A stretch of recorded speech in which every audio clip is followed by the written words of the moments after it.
Well, I mean, so when I used to hire people, I was the last interview, I would really focus on two things. One is core values. Did they share my core values? And the second thing was their ambition. And so I would tell them, you're not going to retire from my business. You're going to move on at some point. And I want to know where you want to go. What's your dream? What's your wildest dreams about the future that you can have? Because I'm going to help you get that. And so if we can use our time where you're working with me to prepare you for your next role, that's what I want to do. And if they didn't have a story at all, and it was like, and there was nothing I could do to get it, I wouldn't hire them. You're listening to Time Compass, a compass for leaders navigating uncharted waters. Time Compass is where visionaries, thinkers, and changemakers come to share the stories and tools that shape their path.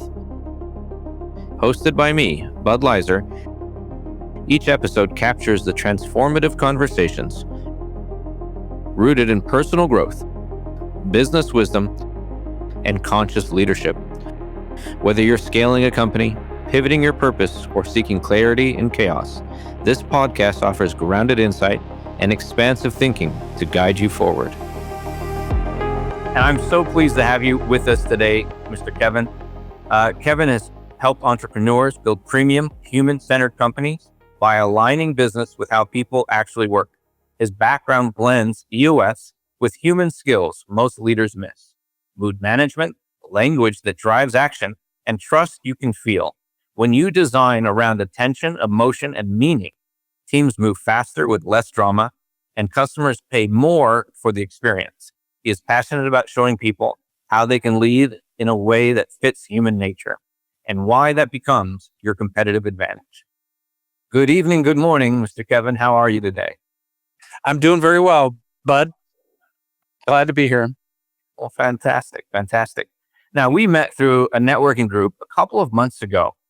And the reason I invited you on this show is, number one, you're already successful. You're not a startup. You're not trying something untested. But what you're saying is probably new to most people. It's probably a bit earth-shattering. It's not the old guard way of doing things.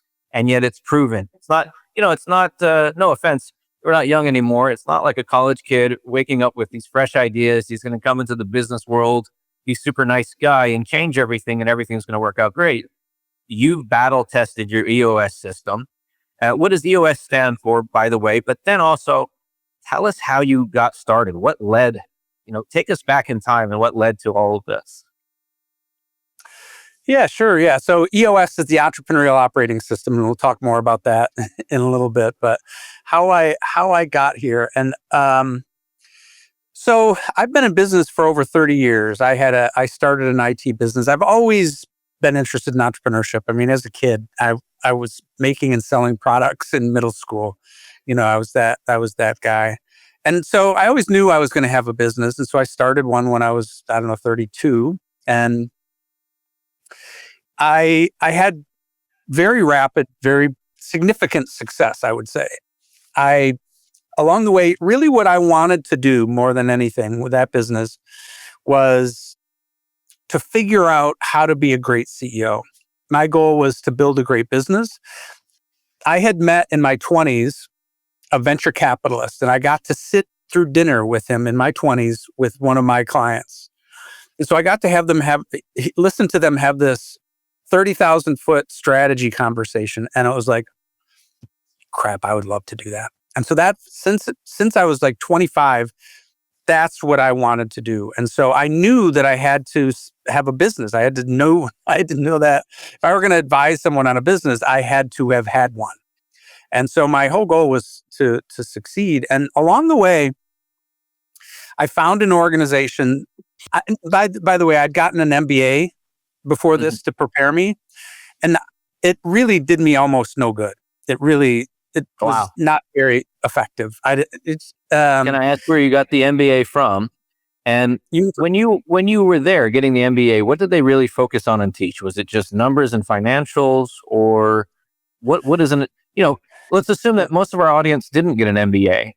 Boil it down for us a little bit. Yeah, and it was a while ago, and I think they've done a better job. They've improved a lot of the systems. But when I was going into my MBA, what I wanted to learn was two things: how to create value, how to make something that people would want to pay you for, and how to lead people. And an MBA is about management. So it's not about leadership. And it's after the fact that an entrepreneur made something valuable in the marketplace. And so it really didn't teach me the things that I felt were most important. It is management. It's a useful tool for someone that's going to be a mid-level manager in a big corporation. Because the rules for leadership in a big company is very different than what I call entrepreneurial leadership. You can't lead as an entrepreneur the way you do in a corporation. You will not succeed. And we'll talk more about that later, I'm sure. Mm-hmm. And so I studied. So I found this organization in California. I was always the why guy. People would give me advice, and when you start a business, everybody gives you conflicting advice, and they do it with such certainty. It's just really, it's really difficult. And so I would just get in the habit with people when they would tell me what I should do. I'd say, tell me why that works. And most people can't. They just will tell you, oh, just do it. It works. And it's like, yeah, I'm not that guy. So I wanted to know the fundamentals. I didn't know how to say it that way, but that's what I wanted. I wanted the most fundamental interpretations. And I had a friend at the time in my CEO group. I was in Vistage at the time. It was a previous name, but and he told me, you keep asking why. You should join this program. It was called Hecton Associates at the time. It's since changed to the Agi Network. They teach entrepreneurship, innovation, and leadership. And that had a dramatic effect on my life. The fundamental premise of their education is that our notion, the cultural understanding of what succeeds in business came from the Industrial Revolution. It was it was cross-appropriated from the military. So it's a thing-based coercive model for organizing people. It's 140 years old. And this forms the truth for most of us. It's in our DNA and a muscle about this is how you run business.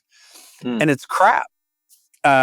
And what they said is if you instead think about a business as a network of commitments among human beings, it changes everything. And so they sort of You said that really fast as if it's just normal language. Slow that down again. Those I'll three do words. that a lot. You'll have to stop me a lot because there's a lot of that. So it's a network of commitments. And it is very deep because what we think about, and this comes from work by Fernando Flores, and he talks about the atom of work. And if you think about what's the smallest unit of work, and most people would say a task. Okay. That's a thing-based orientation to work. What Fernando Flores said was, if you look at it, that the smallest unit of work is a promise, a fulfilled promise, it changes how you work with people. It changes the nature of work. Okay. Is a task just a fulfilled promise, or is there a difference? A task is a mechanism for someone to fulfill their promise. But if you and I have a customer fulfiller relationship, and you ask me, you don't really care what I'm doing, you care what the result is. Yeah. And if I promise the result, the task, you should leave that to me, and I should be able to figure that out. And the problem, there are so many more breakdowns that occur through miscommunication and poor collaboration. We're very bad at. So it turns out when I started learning this, and there's a whole discourse about this called Conversations for Action. It's a structure for how we coordinate through language, because language is about coordinating. That's what it's always been about. That's why it was invented a million years ago, so that we could coordinate effectively. And we don't see language.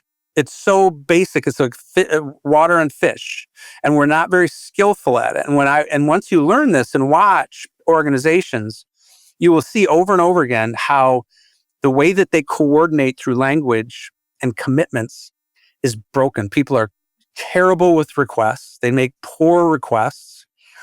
People don't have an opportunity to negotiate. If the boss tells them to do it, that person is going to go like, that'll never happen. But he says yes, right? We all have done that. Yeah. Our boss tells us to do something. We go like, in our mind, we're like, that's never going to happen. And then we say, yes, boss. There's no negotiation. And then people do not fulfill a lot or fulfill poorly, don't fulfill, and then they don't check and they don't come to agree. They don't get told. Anyway, so that's network of commitments among human beings. And this is key because, we are, if you put your attention on things in the organization and think about what are your breakdowns and how do you move forward, it is the nature of how we think what business is, to the point where human beings become resources. And we have been abstracted down into automatons. They tell you things like leave your personal issues at home. What they will tell you over and over again is the structure that you are as a human being does not work for us. You need to pretend that you're a robot so that you can operate in our environment. And so if as a leader you say, well, if you're a professional leader, then you should study the fundamentals of the material you work with. And so as a leader, it's people. And so we studied biology, especially neurology, philosophy, and linguistics, because that's the way that you can become skillful and masterful at influencing behavior. And so so this was the basis of that. And I applied this to my business and I had dramatic success. And the more I focused on the structure of human beings and fitting into that and accepting that and just, it's like, okay, here's this weird mechanism, we're weird. And so we can get all pissed off about, how we work, or you can say, that's how it is. Now, what do I need to do to embrace that, to unfold that, to, make that work for me? And so that's a lifetime work. And so that's what I did. And I did that with my company. Now, my clients at the time were IT. I was an IT company. It was IT, and they were big companies. And what I was learning was how to do the thing that all those guys say. They say, our people are our greatest asset.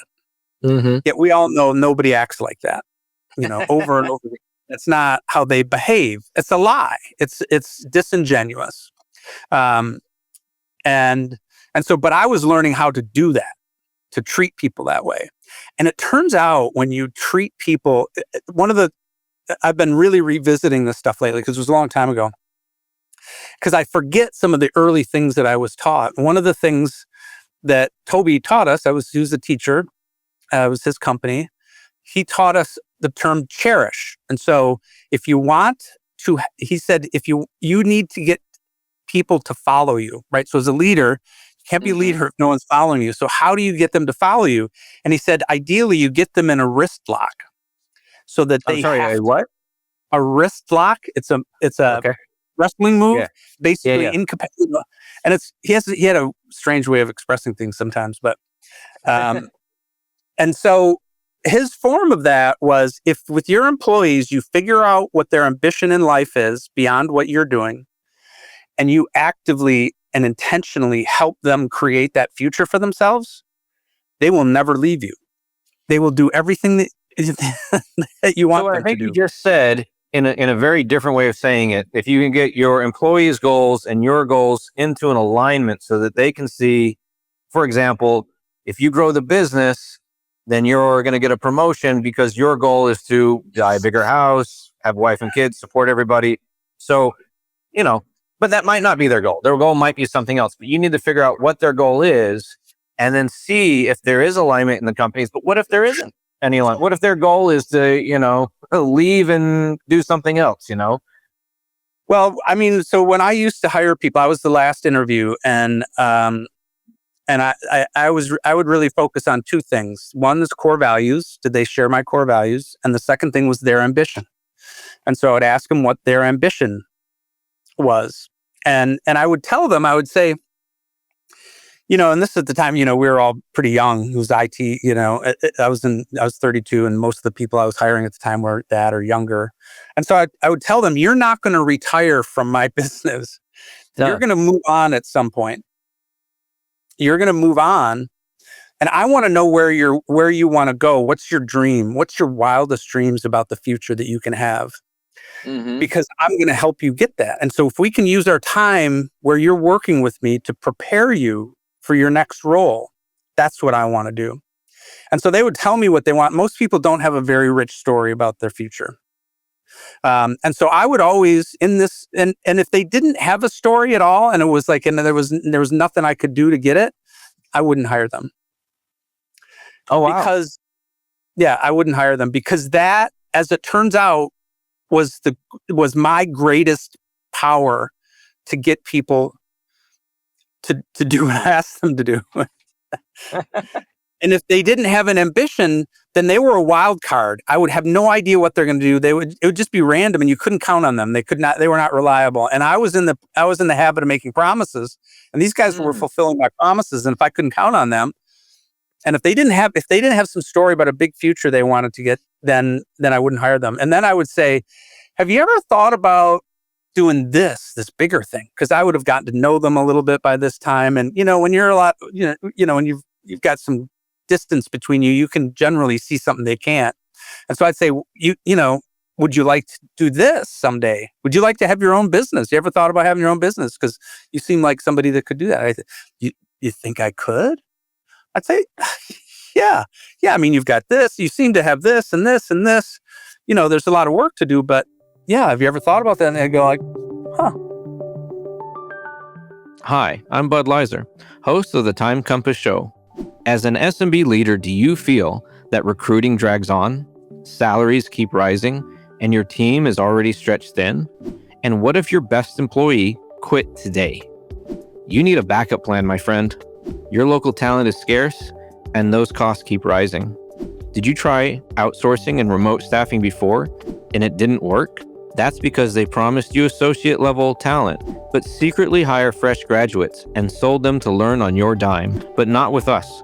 We specialize in staffing professionals with over 5 years of real industry experience. Think about it. No more juniors means no more babysitting for you. Less time onboarding, less time training, and faster team integration. Imagine no additional tax forms, insurance forms, and labor compliance with your next hires. And did you know that staffing with us can save you 30% just on federal taxes and employee benefits? So what are you waiting for? Are you ready to start saving time and money? Then schedule a call today and let's become your top choice for top global talent. Just go to budleiser.com and click outsource. That's BUDLEISER.com. Yeah, I would love that. And then if I could distill this in a different way for our listeners, a big part of your hiring process was, number one, looking for people with ambition. But the way you test if they have ambition is to ask, where are they going? What are their goals outside of just joining your job, right? Like, because if you ask them, if you ask the wrong way, yeah, they're here to get a job and they're here to get a paycheck and to pay their bills, right? And so you got to take that a step outside of the office, right? Why do you want to work here is different than where are you going to go after you're done working here? And that helps you filter the bad apples and then once you get to the good apples, it sounds like you're elevating their own goals to a higher goal. And then they're going to appreciate that and they're going to see value in working with you and joining you. Is that right? Absolutely. And then, sorry, one more thing here, because I think this is super valuable what you're doing. But, and we do outsourcing. So I'm in the talent game. I've spent countless hours looking at resumes, and now we have recruiters and they do a lot of this. And I focus on the lead gen and the sales, but I understood a lot of the game because I had to do it a couple years ago, and I had to count countless interviews. So walk us through a little bit of your process back then.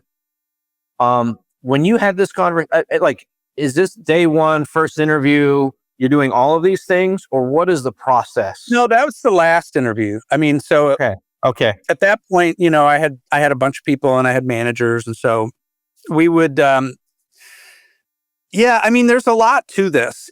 So if it's all about if leadership is a skill in influencing people's behavior and inspiring them, then you really have to be very careful with the people. And one of the things, so once I figured this stuff out, I would remember this stuff. I'd see them later and I'd say, so how's your plans going towards, starting, thinking about the business? And they'd go like, oh yeah, they forgot.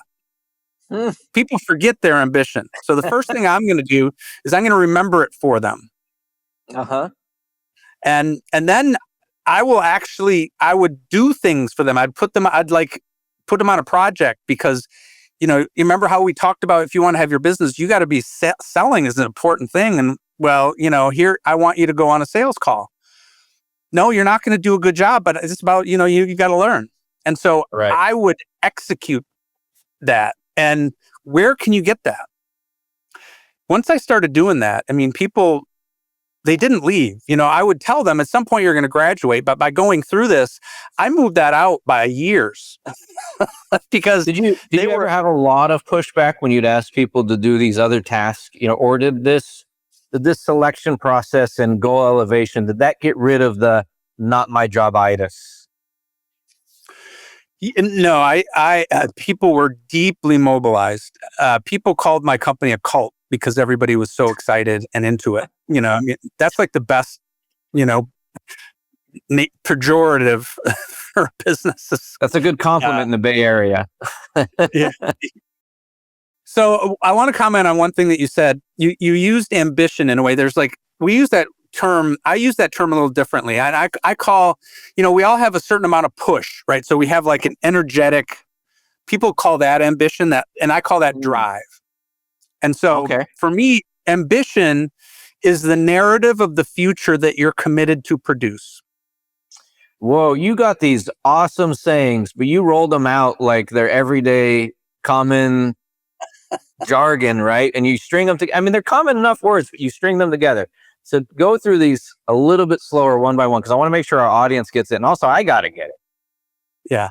So drive is how much energy and how much push you have. Right. Ambition is the story about the future that you are committed to produce. It's the narrative and stories. So you create a vision for the future that you are committed to. That's ambition. That's a different phenomenon. So the ambition is the goal, it's the story, and the energy is the drive. And a lot of people mix those two up and they say, oh, that kid has a lot of ambition, when he's really talking about energy, and he might not really have a high goal, if I could break that down in a different way. And for me, the worst employee I could get is someone with a lot of drive and no ambition. Did you ever have that? Yeah. They break everything. Wow. Can you give us an example? Is there a story in there? So, I mean, I hired. So a big part of this process, as you figure out, is relationships. Mm-hmm. And building relationships of trust. And I'm going to string some more words for you here. So I'll go slowly this time. So trust is this touchy-feely thing people have. Right. Trust is an assessment of someone's reliability in fulfilling promises. Yeah, that's great. And so the way to increase your power in the world, which is your capacity to take care of your concerns. People think power as in a negative way, but it's you have power to solve problems for yourself. And we're all in a game to increase our power. The best way to increase your power is to have other people gift it to you. Other people that are more powerful than you are. And the way that you do that is that you make promises and you reliably fulfill on those promises so that they then rely on you. Yeah, I can see. I'm doing some mental math here, business transactions, and that's right. Yeah.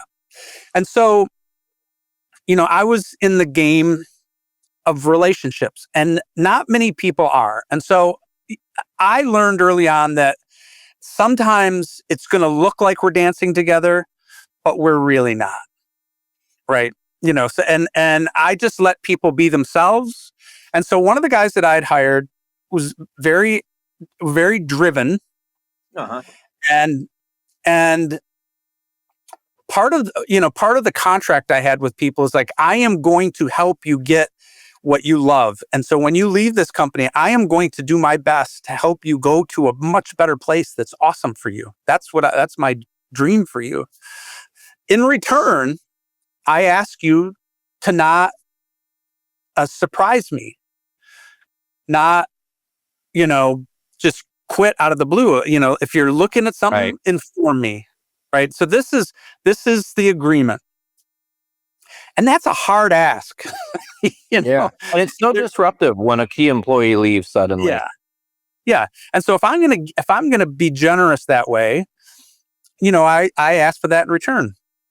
The truth is, people don't do that. And I could have gotten angry about that and just said, screw all of you, which is this is why a lot of business owners aren't great with their employees, because they've been screwed. That's over a real. lot. Yeah, that's real.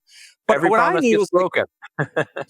But what I knew is that those guys were produced by this big corporate system. I call it the zombie operating system. This background of obviousness for how you run business. It creates zombies, and people are not treated well. And so of course they're not going to treat you well in return. And so all employees have been trained that they will not be taken care of. And I'm telling them I am going to take care of you. And they're going like, Yeah, sure. right. I've heard that before, and I did, and so I didn't really fault them for not believing me and being in a fearful place and vulnerable, and ended up, screwing me in the end, because mostly people were really good. The response to this was profound, and so, like, one of the people that I hired that had a lot of drive but didn't know where they were going, they weren't in the game of, so if I'm going to help people produce a position, then I am valuable to them and they're going to take care of me. And so if they don't have this place to go, it's much less likely that I can take care of them. And so I'm not that valuable to them. And so they're not going to be honest to me. And so, yeah, time and again, those were the people that would leave me in the lurch. And, those are some of the stories. So through this process of really like dialing in, like, how do I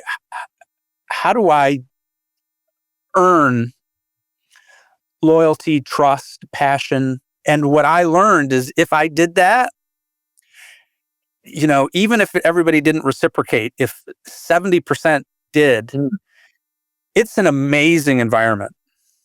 When if you can motivate 70% of your workforce to work harder, that's already a huge gain. But a question pops up in my mind here. Our listeners might be thinking, is this going to take all of their time? Like, is this only work in an office where you're constantly around these people? What if you've got a guy, that does field work? You've got your main office, your administration, and you send somebody out to do a repair or something. That guy's on the road, 7 out of the 8 hours. How do you help that guy? That was my environment. I was an IT service provider. My employees were at customer sites. Okay. And so so we had quarterly offsites. I'd take people to cool places to do quarterly offsites. We'd do monthly meetings at a restaurant, and we'd have this stuff. I would take my whole company to the Caribbean for a week, once a year.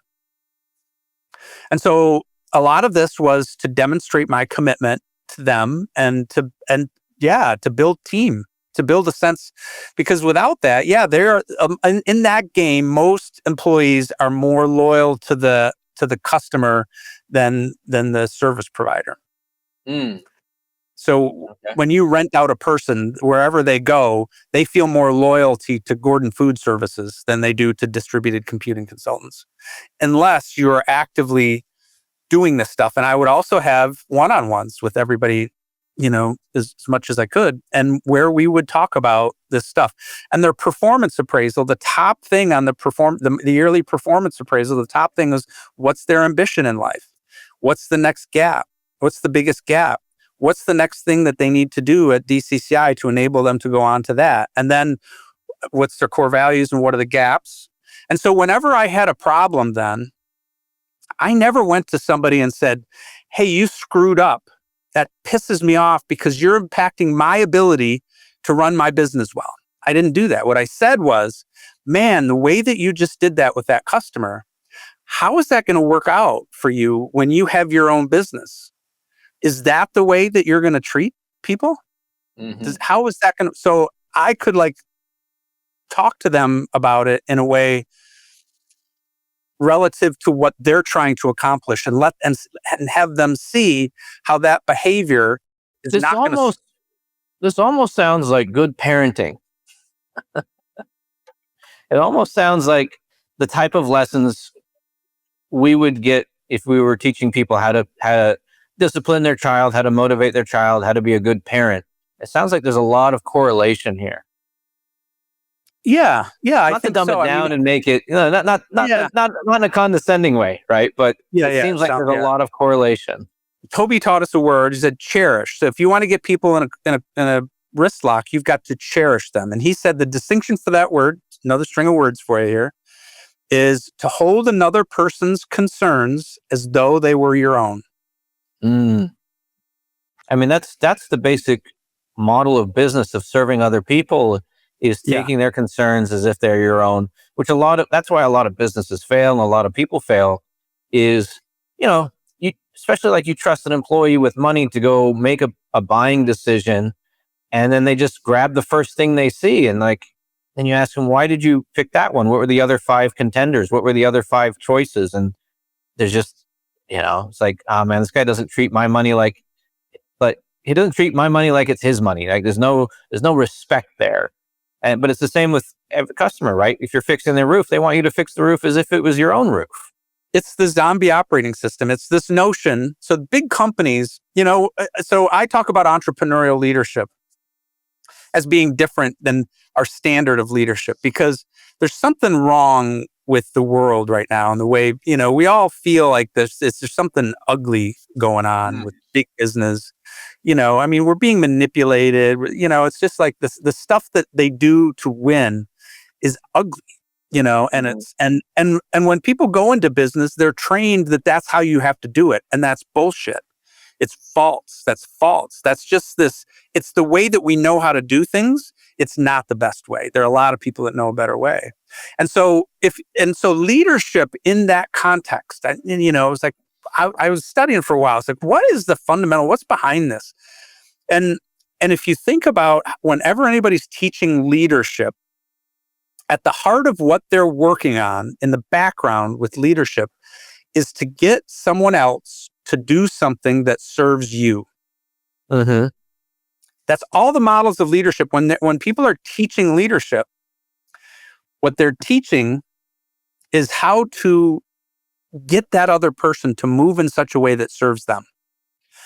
If you reframe that and say, really what leadership is about is getting people to act in such a way that serves them. Okay. It's a different phenomenon. And think about it, in corporate, they have positional power. And so they can fire you. It's still ruled by coercive power. And so part of what's behind that, I'm going to get them to do things. They feel some coerciveness. And if you're an entrepreneur, I don't think you can make it by coercing people to buy your stuff when they've never heard of it. Sure. You don't have positional power. All you have is social power. And the truth is, we are getting to the point more and more where social power is way more powerful than positional power. Somebody has positional power, we're like, screw you, I quit. Social power. It triggers that rebellion energy inside of us. Yeah. But,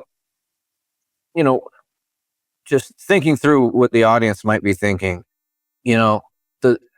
this doesn't sound like it would work for most people.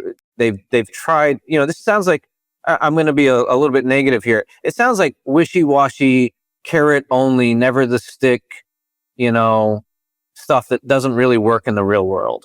Or maybe it only works in your, no offense, but your special office with only the highest and the best graduates, the best pay, the best type of people, right? It only works for this ivory tower scenario. Yeah, a lot of people sort of hear I sound like a preacher to some people, and that it's like it's a moral code. And I have been in the search for how to succeed in business, and I can tell you that treating people poorly does not help you win in business. But that is the common sense that people have. It is, and it's not even, so for me, it's not necessarily about virtue, about treating people well. And it makes it sound like, this is one of the issues I have. I'm not so conscious capitalism doesn't quite get it for me, because it's not about ethics. I think what I'm promoting is ethically superior, but that's not the point. The point is that it will make you more money. Well, people like that. Yeah. And so it is hard. This is when I just wrote a paper on this. It is, so it's not about being ethical. What it is about understanding human nature and organizing your business around human nature rather than pretending human nature isn't there, and disregarding human nature. So there are plenty of times when I yelled at my employees. I tell people used to say it's like a family, and I say, yeah, it's like a dairy farm family. And it's in the middle of the winter. It's 3:00 in the morning, and Billy doesn't want to get out of bed and go milk the cows. Well, the older brothers go up and they grab Billy, take him outside and throw him in the snow and say, milk the frickin' cows. Whitewash them. The truth is that sometimes really the answer is force. Right. So it's not spare the rod always. There is a little bit of carrot and a stick here, but it's about having a better alignment and reminding them of the alignment. And that's the key thing. You said this early on, is that so what I got into the habit of is like really, truly getting on their side. And you cannot do that if they don't share your values and do not have an ambition that's coherent with where you're going. If helping them succeed will take you in a place you don't want to go, you can't have them around. You have to let them go. And it's not good for them either. And so you can let them go in a way that, like, look, this isn't serving you. I'm going over here, and it's just not. We're not going to get. We're going to take you, and we're going to take you in the wrong direction. For you to live your life, let's think about this. You need to go. What you need. Let's think about where you should go. Right, and then you can make. And here's the thing that I have with business. Right, I wish we were just all more adult about it. If you're going to leave the company, just tell me and let's make an exit plan. Let's find a replacement. It's not safe. So I've met over and over again people that, there's a lot of people that don't like, it seems inhumane, a lot of like the way that we run business. It seems inhumane. A lot of people want to be servant leaders and do that. And so I've seen companies where they do that and they want to shift. It takes at least 2 years of consistently taking care of people before they will believe you, because they have been so proven. It's been proven over and over and over again that these big companies will not take care of you. Will not. Right. They will betray you. And act like it's the best thing to do. It's the smart. It's like wrong. And so it is not in their, what they're doing when they're behaving that way is sound, and they should. You mean that, not the companies, you mean the employees that are suddenly leaving. I just want to clarify that.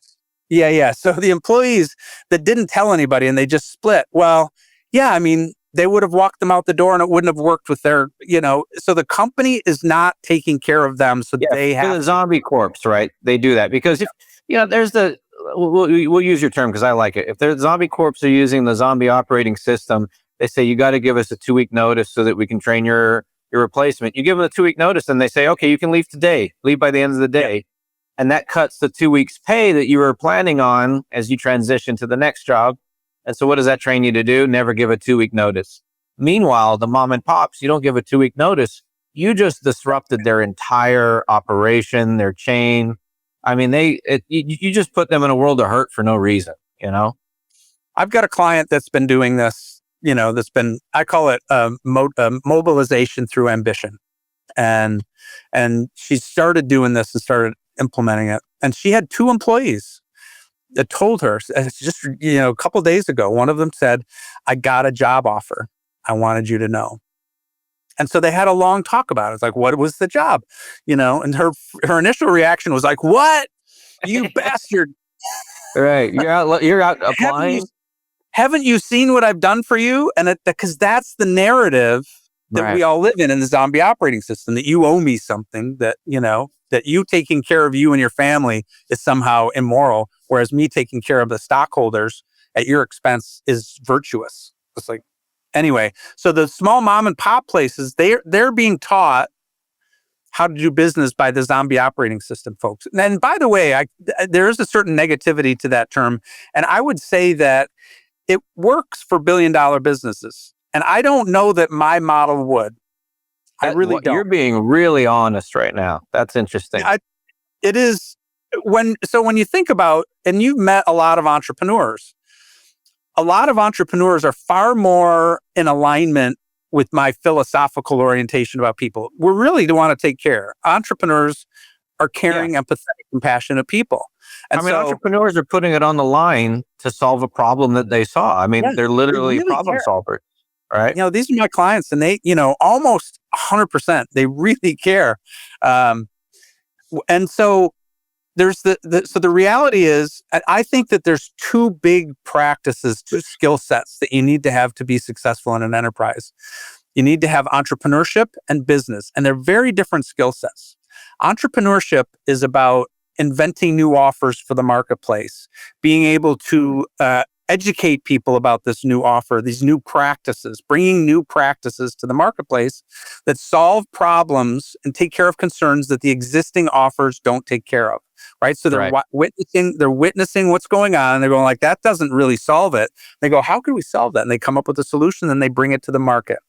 And then once you have something that works in the marketplace and takes care of concerns in an effective, efficient way, then you want to make that efficient and scale it.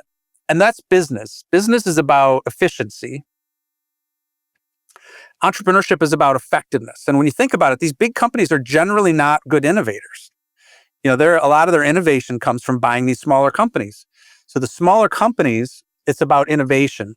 And so the reality is, these big companies, they need to be efficient. And that's why the zombie operating system exists, because there's an efficiency with treating people like objects. It's just more efficient. And it's hard to find, And so I do believe, I'm not going to consult with them. And I'd like to be nicer, that's cool. But it's a practice that actually produces profitability in that for them. It just doesn't work for small business. And then people don't recognize that for small business, that skill set of entrepreneurship, and most people conflate the two. They equate entrepreneurship and business, and it's a real tragedy, because entrepreneurship is a radically different portfolio of skills. It's a different domain of action than business is. And people aren't being taught the skills of entrepreneurship. Entrepreneurship is a human-centered practice. Business is a thing-based practice. We're trying to apply the stuff that works for these big companies on people who are entrepreneurs, and they recoil at it, right? So I get this all the time where they feel like they have to sell their soul. I've never met an entrepreneur that said he was a good salesperson. And what he's saying is, I know to sell, I have to misrepresent, I have to manipulate, I have to be psychologically, persuasive, and that stuff grosses me out and I can't do it. That's what they're saying. They're actually great salespeople, because they want to solve problems. They have a much higher close rate. So they recoil at that, yet they're pressured into it. That's what most of my, business coach competitors are teaching. They're teaching the MBA stuff, and it just doesn't. It's not the problem they have. The problem they have is like their offer isn't quite right. It's not compelling enough, right? So if most people struggle with getting enough. So what entrepreneurs are struggling with is really making sure their offer fits in the marketplace, because oftentimes, what their biggest challenge is marketing and sales. There's entrepreneurship and there's business, and what people don't recognize is that entrepreneurship is a constellation of practices and skills that entrepreneurs are much more naturally inclined to perform. But people from a business domain that trying to make everything efficient and scale are imposing upon them and messing them up. Whereas, it's the question is like, okay, they've got this intuition how to be, and what they need is like help in making sure that they do those tactics in a way that does actually lead to success. I want to jump in here because I think what you touched on is also a reason why so many investment firms, angels, VCs invest in the wrong people, the wrong companies, the wrong entrepreneurs, because they're coming from this lens of business efficiency and scale. And then the entrepreneur, like you said, is focused on effectiveness. How do I do something better? How do I bring something new to market that is just better? And then, you're going to efficientize it later. That's probably not the right real word, but you're going to make it efficient later.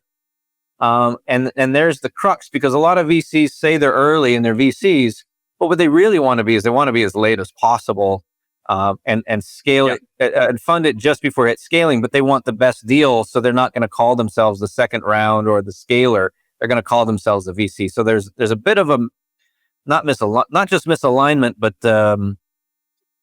I'm thinking of the other word, but there's a lie there, right? They're kind of lying about being a VC when really they're not an early VC, they're a late investor, but also they come from the traditional corporate business efficiency scaling like you talked about. And the first thing an entrepreneur needs to do is just make it better and solve a new problem. And it's really about innovation. And then somebody else probably scales it up. Yeah. And there's another thing that happens there too, which is this dissonance. I once had, when I first started, so I left my IT business and started taking what I'd learned to other entrepreneurs. And the first 10 years, so that was 20 years ago. And so the first 10 years I worked in the startup space. I was on the leadership team for a business plan competition. And so in the spring, we'd have 300 competitors. In the fall, we'd have 150.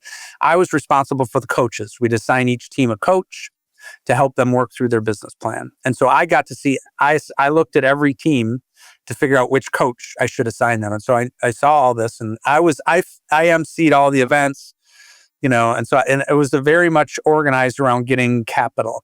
And so it's this really weird environment where that $1 billion business common sense drives insanity, because, the venture fund doesn't make any money unless they get, some percentage of their business, 1 out of 5 that goes to $1 billion business, right? Because they lose mostly. And so they've got to win big every once in a while. And so I had this one company that was competing, and she was an interior decorator. And she was working on software to do the interior decorating. It was a real problem for her.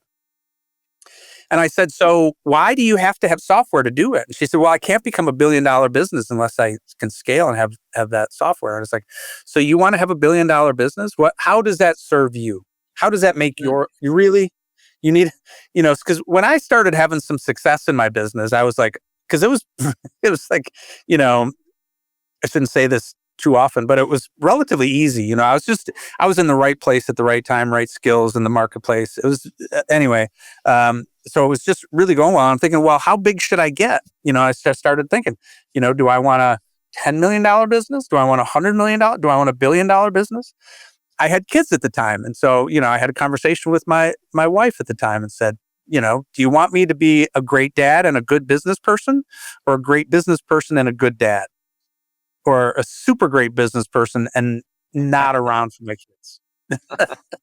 And so it's like, what's best? And so this is where, thinking in terms of like, what's good for humanity, right? Because that's not, so it's for a human being to sit there and go like, I need to grow $1 billion business. They don't understand.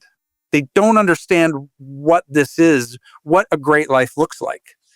Because that life, $1 billion business where you're dedicated to it, there's an incredible amount of emotional ruin that comes with that.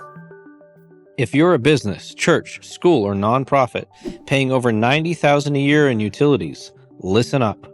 One of our clients thought their bills were quote unquote normal until we uncovered $136,000 in refunds they were owed because of mistakes, misclassifications, and missed rebates across their electricity, sewer, gas, and trash. Now imagine what an extra $100,000 could do for your organization. New equipment, new staff, new programs, or simply boosting your bottom line. But there's a deadline. We can only seek refunds for the last 36 months. Every month you wait is money you permanently lose.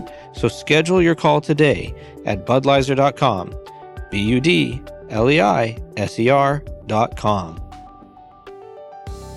Anyway, so they're pushing that. She's like, no, I don't really want $1 billion business. I'm like, well, don't do that. Seriously, I had a $3 million herself into the square to get through the investor square peg hole, I had an IT business, 30 people. I was making $3 million a year. Small business, right? Not small business. What I was making in salary and profit was the last year I did was $900,000. So I made, I was near it. And so to me, it's like the game is about margin. How do you get the best margin? Not scale. That's silly. I want margin. I want the most margin. The way that you get the most margin is you bring the most value. You bring way more value than anybody else, which is an entrepreneurial game.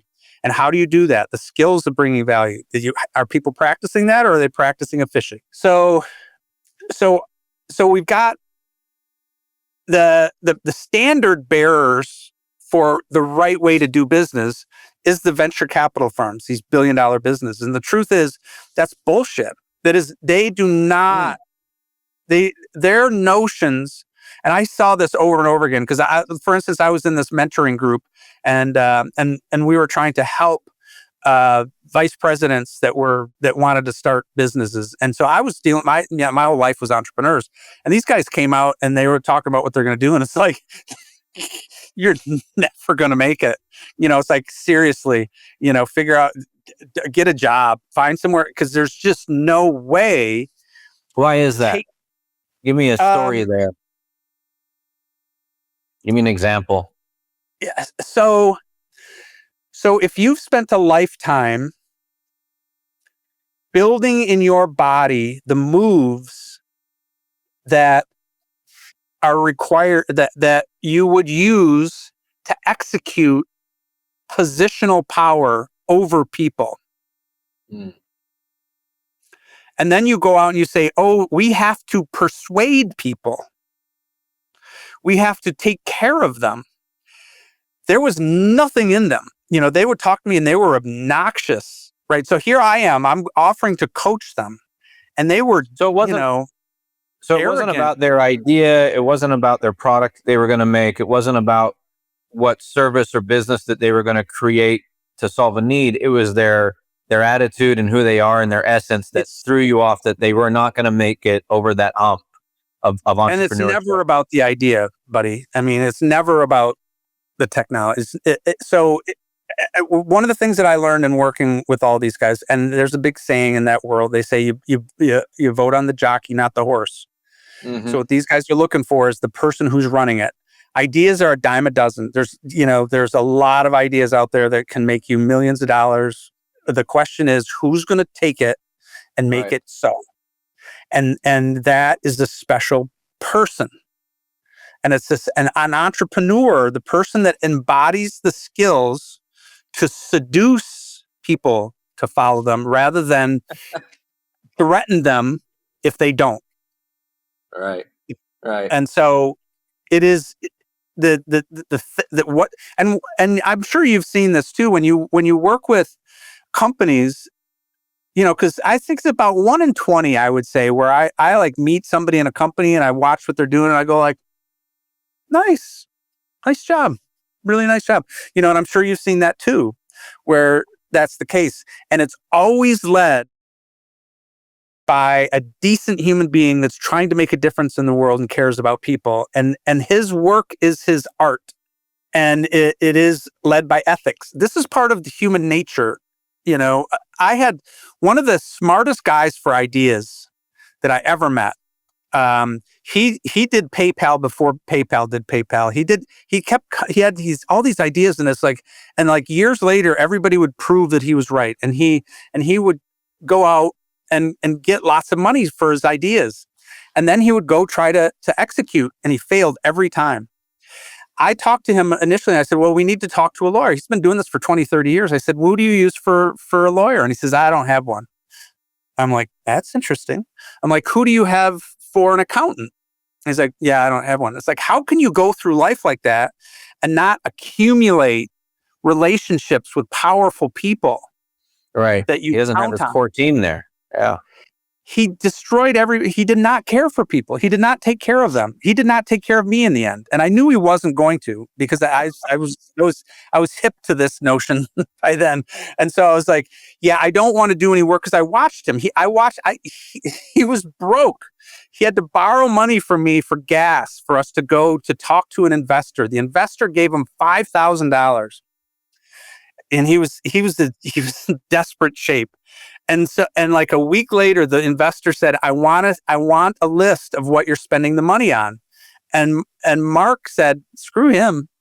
Yeah, because his groceries, rent, car payment, insurance, it's nothing for the business. He was not taking care of anyone around him. He's not accumulating the power of those relationships. And so I'm serious, $1 billion ideas every time. And he could go out, even after he started this with an SEC violation. He had 2 felony SEC violation convictions. And he still could get investors because he's just this persuasive, charismatic guy. And then when it came time to run the business, they weren't checking. No one would hang out with him because he didn't know how to take care of people. Wow. And I mean, that's just over and over again. If you're not building relationships with people where, they trust you and you have people you can call on, then you're doing it wrong. Because in business, we don't care about that much because we're in a position of power. We get our power from the position. Right. When you're an entrepreneur, there is no power in that position. All that you have is and trying to be tricky doesn't work. Right. You've got to be, because nobody trusts you. Right. You don't have that. They're like, oh, you're trying to rip me off. And so they've got to be really good at really understanding the person's concerns. So it's just just a different constellation of things. And people aren't taught that. They have an instinct to do it. They're told over and over again that they have to lie to win at sales. You have to, bend the truth. You don't really lie. You misrepresent. Have you noticed in a lot of the grocery stores, they've got the little plastic clamshell things with all the baked goods in them?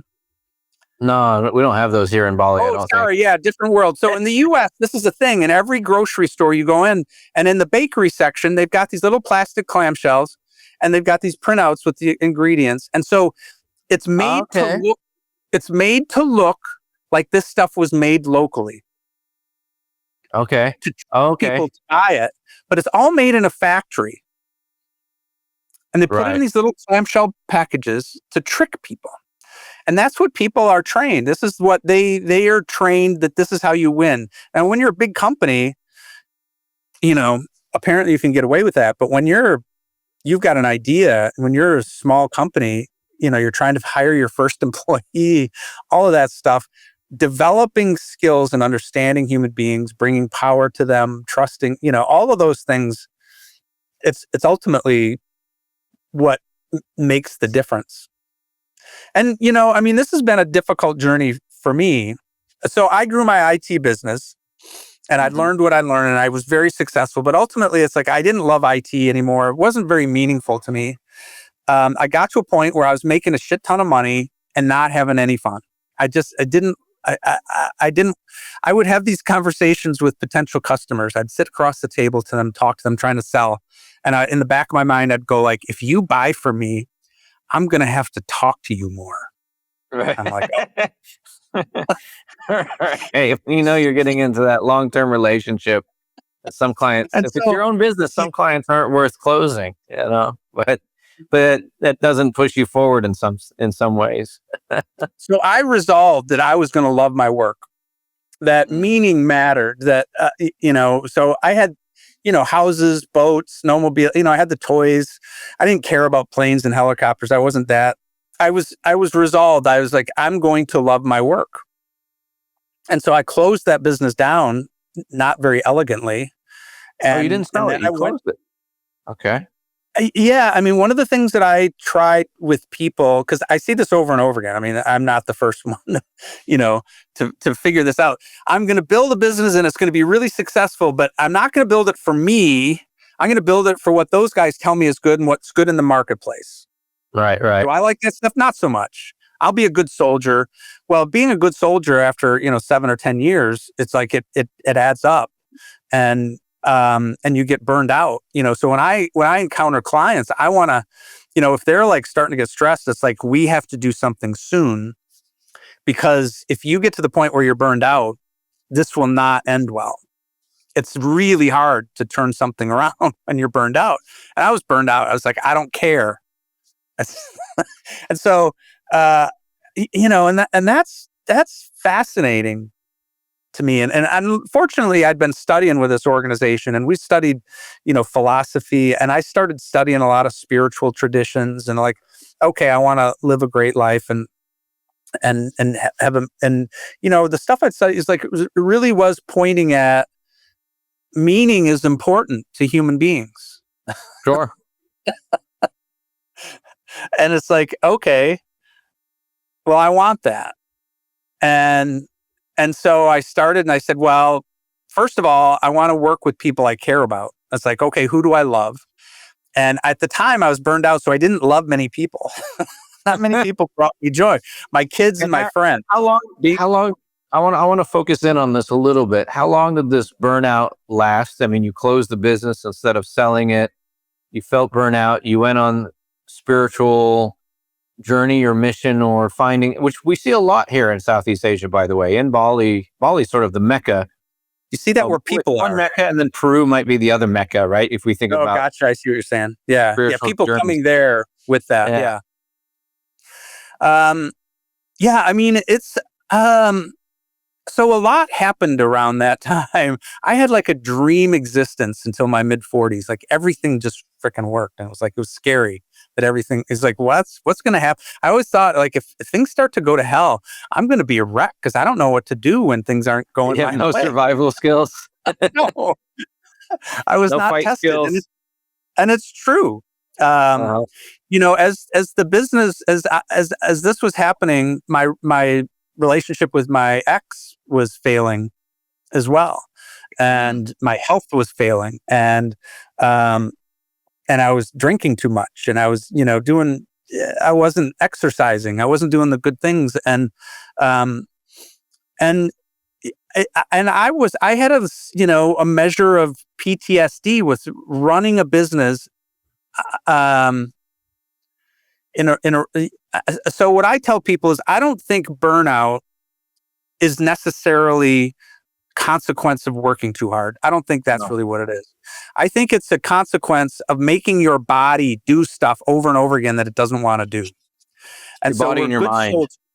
Yeah. Yeah. So that, I mean, the animal in you, right? So it's going like, no, I don't want to get up. You're getting all this pushback from the organism, and you're like, shut up, get up, and suck it up. And so, we're trained to do that, to be a good soldier and suck it up. Oh, this isn't fun for you. So what? So that, to me, that's what burnout is when you are forcing your body to go in a direction it doesn't want to go. It keeps warning you, but we don't listen. And eventually it wins and it says, well, I'm out of here. Mm. And so I was in that place, and I had a certain amount of PTSD from trying to make this work, doing the job I didn't want to do. And then my marriage failed. She was a big part of the business, and she did my marketing, and so I architected the business to fit her doing it as well. So it and so it took probably, I want to say, probably 10 years before You were in a funk and burnout for 10 years. Yeah. And it's existential despair. I just wrote a book on this called Crossing the Liminal. It's a thing we all face, and it only took me 10 years, and a lot of people die with it. So existential despair is a thing where our interpretations of how the world works, who we are, where we're going, start to fail. And so our understanding of the world and who we are and our place in it fails. And we lose faith in it, and we don't know who we are anymore. That's called existential despair. And it's now I'm grateful. Is it the same, or that's different than existential dread? Existential dread is when you're worried there's nothing after this life, right? And existential despair is when you don't have meaning in your life. Is that the difference? Well, no. So for us, reality isn't really out there in terms of how we experience it. And, reality for us is the narrative. So part of what I studied in California was ontology. And so ontology is a linguistic philosophical orientation that says reality is constructed through language, through an accumulation of distinctions. And so we accumulate distinctions and narratives that describe the world for us. Mm-hmm. And we have all had the experience where we have some interpretation, and then things shift, and you start to lose faith in that interpretation, and then we're lost a little bit. And so when you lose an interpretation, you enter the space called liminal. Well, the liminal is the between space, because hopefully what happens is you figure out a better explanation, because this is how we evolve, right? So as kids, we have some interpretation about the world, and then we go out and live, and we find out those were flawed. There's some flaw to it, and then we figure out there's a new way to describe it, and then we live in that, and that feels good, and we're on top of the world, and then we figure out the problems with that. And so there's all sorts of models. It's a great model. My favorite model is called spiral dynamics, that really describes this and has a lot of science behind. There's a pretty predictable path of these realizations, and so it always goes through this Spiral dynamics. Is that a book or a program that people can search for? Spiral dynamics is but there is a book. It is a tool set. It's a method for evaluating stages. So it's a stage model of development, and I think of it as a where would be the best place for someone to learn more about that if they're interested? Is it to start with the book? It's a really funny thing, that the book, there's so much to it, and that people do it. So I would actually, where should people start though? A YouTube video. Just watch a couple of short YouTube videos on spiral dynamics. Don't read the book. I mean, until after you do that, maybe if you want more details. That's great. Thank you. And so we all go through this process, right? I mean, you feel it. We all have that experience in life, and it's the reality is described through our distinctions. And a distinction is pulling something out of the background. What is a tree? Well, a tree is an invention. We call this thing a tree, but when you really look at it, it's like we don't really know. When the leaves fall off the tree, before they fall off the tree, they're part of tree. After they fall off, are they still part of tree? I don't know. What are these things? We create them. We bring them forth through language. And what we find is language is imperfect. It does, the map doesn't describe the territory. And so however we describe the world, at some point we find the flaws in it, and then we seek a better interpretation. And you're in a more wise place there, and you can have a further and further. And so it's traumatic for us in any of that when the distinction that you're grappling with is who am I? Because I and self, to get too deep here, I and self is a linguistic convention. It's a set of narratives. It's the stories that I tell myself about who I am. And when those stories change, and it's like, and people go through this we talk about midlife crisis is like the classic one, but we go through this all the time where who I was doesn't work for me anymore. Somebody who gets fired from a job because their identity was wrapped up, hi, how are you? Hi, I'm Bob. I'm a firefighter. Well, Bob gets fired and, for fraud or something, it can never get another firefighter's job. Who is Fred if he's not a firefighter? Because that's how he identified. And now all of a sudden, who am I? I don't know.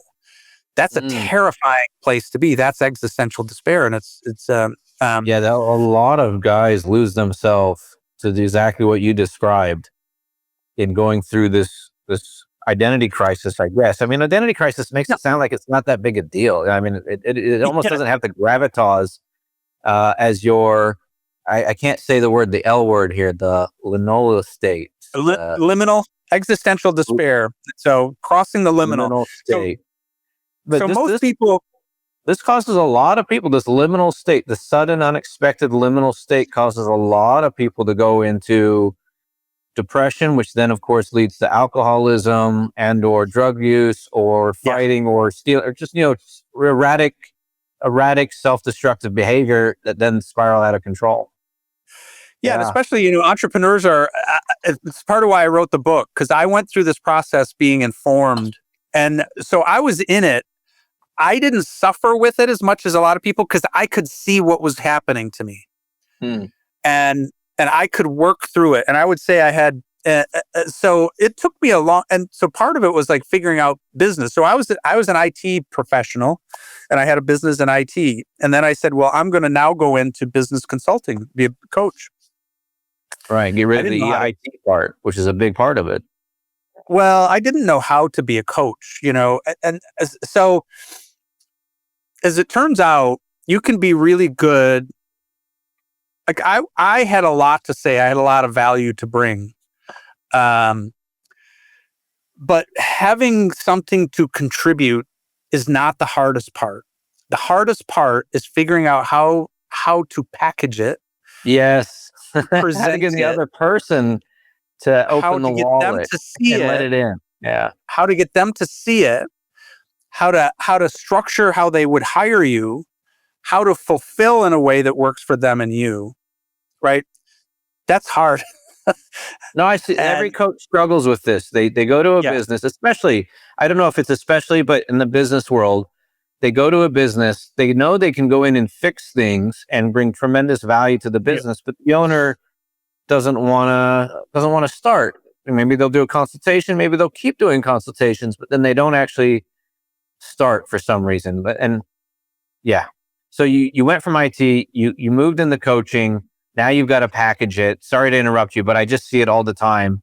It's really common. And so it's a journey. I mean, one of the things that I started doing in my 20s was I was fascinated with the concept of authenticity. And so it's like, I had an old boss. We were talking people were talking New Year's resolutions, and he said, I'm going to be more Bill. And I thought about that. I like that. I said, I'm going to be more Kevin. And I was like, what the hell does that mean? And so to me, authenticity, a lot of people think authenticity is being yourself, like not hiding who you are. I don't think that's a very good description of it, because I don't think we know who we are. We really don't know who we are. There is no such thing, really. It's an invention. It's a made up thing. And so to me, it's more of an authentic journey. So a journey of authenticity is starting with the speculation and say, oh, I think this is how I am. And then you put your body in that, to do that. And then you see how it feels to find out whether that's true, whether my particular structure is coherent with that. And so you've got to test this all the time. And so my thing was okay, I want to work with entrepreneurs. And so I started working with startups, and I spent 10 years with the startups before I figured out that's not my jam. That's not my superpower. Their problems, the problem that they have as startup entrepreneurs, isn't where I'm brilliant. It's where after people have actually been making money, not enough, but they've actually gotten to the point where someone will pay them, and they've done it and they've delivered. They don't have to be making a lot of money, but they've had to, but there's an engine there. So what that is it's grounding of a couple things. First of all, that the product has validity. All right. So the product can live. If you can get customers, you can probably get more. If you can get any, you can probably get as many as you want. Right. So it's but those people that are pre-revenue, they haven't tested their ideas in the marketplace. And so that's the only true test. Will someone pay you? And so the other thing is, at every step of a business, there's a ceiling, right? There's some ceiling, and there's some predictability about what that ceiling is, what's going to prevent you. And just what I had found was the ceiling for pre-revenue startups is really just emotional and psychological and belief systems. I taught some courses in entrepreneurship from the Kauffman Foundation Fast Track. And so and this was gifted to people. This was a program where they paid for people to attend. And because of the nature of that program, what I found was half of the people had a sense of entitlement that, okay, so I'm going to start my business. So who's going to help me? Where am I going to get that? Who's going to give me that? Who's going to give me that? And it's right. That is of no concern to me. There's no entitlement. It's you've got to figure out the whole thing yourself. Sorry, and yeah, you want to try to get help. You do all of that stuff, but a sense of entitlement is if you live with the sense of entitlement, you can't win as an entrepreneur. There's just no way. Sure. So so what those guys need is more of a mom figure, someone reinforcing them, dealing with the psychology. My thing was I will be deeply committed to someone who demonstrates their commitment. If they're moving forward and they're doing stuff, then I'll be committed to that. But people that aren't acting well because they're just at a place that I'm not skilled. It's a valid place to be. It's just, but so the point I'm making with this is part of my journey is okay, I'm going to go do this stuff. That's I spent 10 years with the startup group, and it's this isn't any fun. Interesting. You've been listening to the Time Compass Show with me, Bud Leiser. I hope our compass has shown you a better way forward. Now, this episode is just part 1. So I dare you not to hit like, not to subscribe, and definitely double dare you not to share this episode with 2 friends who you know that would love this show. And if you're ready for more, check our channel for the next episode. Thank you so much for listening. Until next time, cheers.